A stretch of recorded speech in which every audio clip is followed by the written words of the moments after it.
Hi everyone, welcome back to my channel. This reading is the usual full moon to new moon to full moon reading what's gonna happen in between the Sagittarius full moon and the Gemini new moon.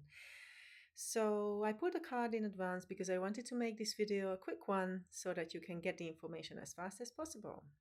The Sagittarius, who sees the big picture, encourages you to do so in this month. And the Gemini, who is thriving and excelling in thinking, encourages you at the end or by the time we reach that new moon to think. So both of them are very intellectual signs, and that's gonna be a very intellectual 2 weeks.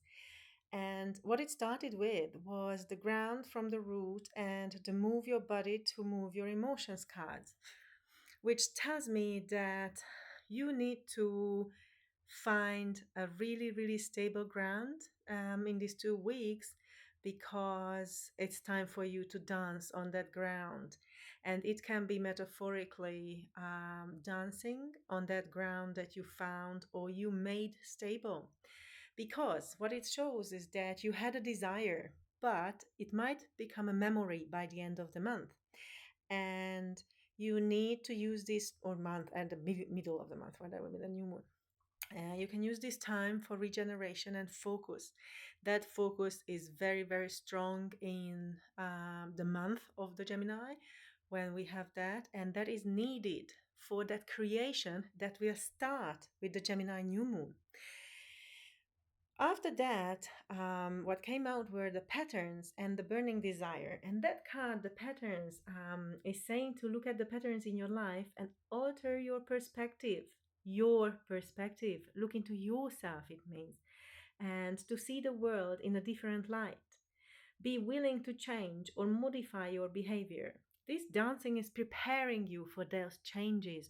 You are dancing yourself into the movement, and movement is life. You will be in the flow, even if metaphorically dancing. Whatever you do, you are in it, and that will help you find those patterns.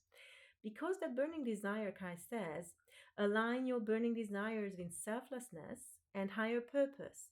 The universe will reciprocate, bringing unimaginable fulfillment to your life.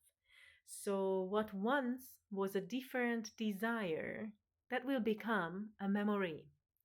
And you will align to that, you will align that desire to selflessness.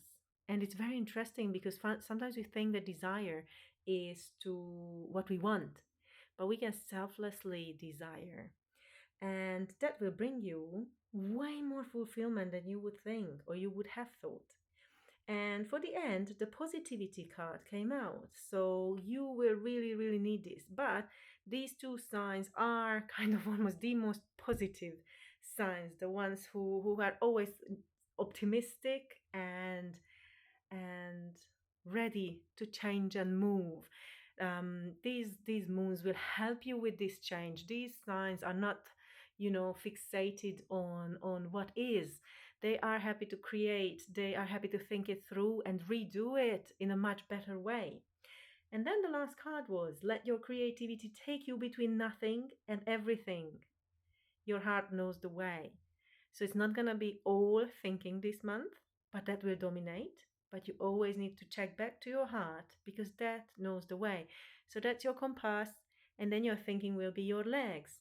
And then you will move. Look at that. That one has the heart that is centering her in the middle, but the legs and the hands are moving. Imagine these are like the Gemini parts and the Sagittarius parts. The whole is moving in between. So I'm wishing you a very, very successful journey from selfish to selfless desires in these 2 weeks. Have fun. Bye.